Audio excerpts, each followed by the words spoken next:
Ooh, screwed it up. Sorry, kids. Chelsea's trying to tell you guys that you shouldn't talk to me because I'm from Florida. Well, Yeah. I mean, you know. You have any snacks in here? I actually do. Nice. Oh, they took them out. No, so we had a mouse crawl in the truck, and it ate through right here on the center console and ate all my snacks. So, so when did you guys get? Tell us about your show. What are you guys doing here? We got here on Monday. We loaded in. It's been a really great show. We're demonstrating digital alerting on Safety Cloud, and it's going well. That is epic. Oh, hello. Whoa. Are we going to bring Cole in here? Apparently, Cole's coming to jump in the truck. Yeah, tell me, what the heck is this whole digital alerting thing? Because everyone's talking about it. Yeah, so digital alerting alerts drivers in their vehicle when first responders. Bring a pamphlet just in case I wanted to read on camera.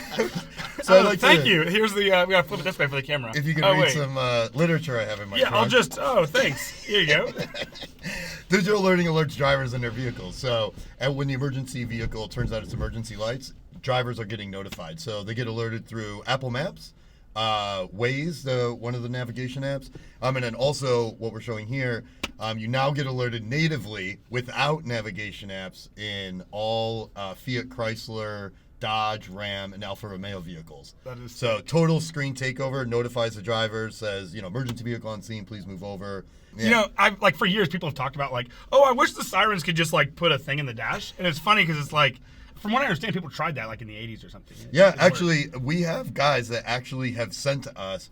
I had this idea, 40 years ago. This one guy is 90 years old. He called me with his daughter, and his daughter called me and said, "Hey, my dad was working on this so long ago. He has the original patent that he wrote. No, 60 years ago. It's so old." And the guy's like, "I'm just glad to see this is out there for safety."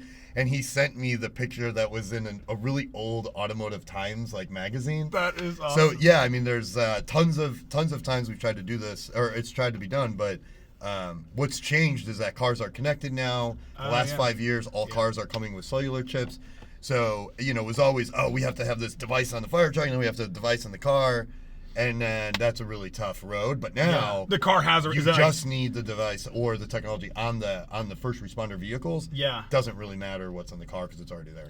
And we're working with all the other car manufacturers to get them on. That's awesome. And we're working with you guys. We are. So this year we released our BG2 system with traffic directors, warning lights, and scene lights. And the coolest thing is that button panel talks to your safety cloud. Yes. So I'm pretty excited because Sorry, Brock is patting his bald head from sweating. Oh, is that what yeah. Now I got it. Do you need a napkin, It's sweetheart? just so hot and steamy in here. I mean, I didn't anticipate it getting so heated. What's really exciting about the integration with the BG2 is not only is it for first responders, but when we started talking, we've been working with work zones. Yeah. And utility and tow truck drivers and stuff, and they want to actually tell traffic which direction to go. Not just that I'm an emergency vehicle coming through an intersection. I want to notify drivers ahead of time, and you can help communicate to the driver what you actually want them to do. Yeah. So you always want to be safe and not give the driver too much information, but this is the first time that any kind of traffic director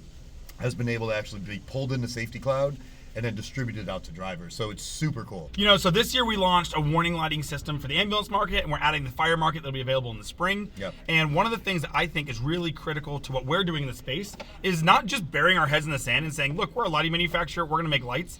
And there's a lot of push in the industry to make them dim, make them flash different ways, vehicle-to-vehicle synchronization, which is important, Yeah. But it's also that's 10% of the story, because when people are looking at their phone or they're not paying attention, they're not hitting vehicles because the lights are too bright. They're hitting the vehicles because they're distracted. That kind of partnership for us is really exciting. I mean, from our perspective, we're not interested. There's never been a technology problem with this. It's always been a data problem. The tools are out there, and a big piece of this is enabling departments themselves and also fleet operators to have the tools available to stay safe on the road. Yeah. Just right out of the gate. There shouldn't be extra steps they have to take. The exciting thing about direct integrations with lighting manufacturers like you is that it enables us to make that a completely passive solution. Yeah. So it's that your lights are protecting you, not just through analog, just through people seeing them, but they're also empowered to alert people, where they are in the vehicle, and that makes a huge difference. Yeah. No, so I'm curious. Are you guys what the hell's your background? Because you guys don't seem like you're normal firemen at the show. Hairdresser. Yeah. He clearly does a great job with yours. Yeah. Thanks.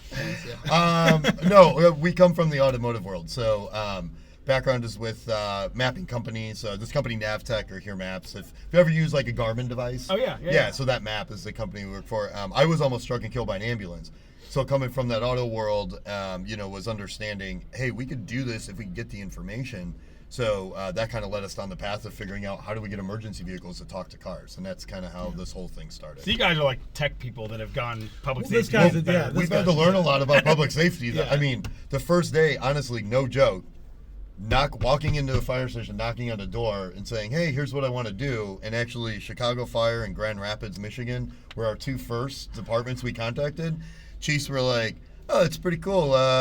Yeah, go ahead, just put it on the truck. Just let me know. He's like, well, I'm going off shift if you're still here in the morning. And so we did, we stayed, did overnights in the department to do the ride-alongs and learn. And of course, 5 years later, we're, pretty deeply embedded into the first responder industry. So. Yeah. And on standards committees. And we really try to make sure the message of safety, not tech. My background is primarily in public affairs. One of the things that we've really enjoyed doing as HAAS Alert's grown is we figured out that this is about the ecosystem of transportation. So it's about the connection between first responders and the communities they serve. And so it's part technology, part communication, part engagement, and the whole goal here is everyone needs to get home safely. And so, that's how we tie it all together. Yeah. Excellent. So, all right, I have some funny questions. I'm curious also, would you rather always have a mullet or a ponytail for a haircut?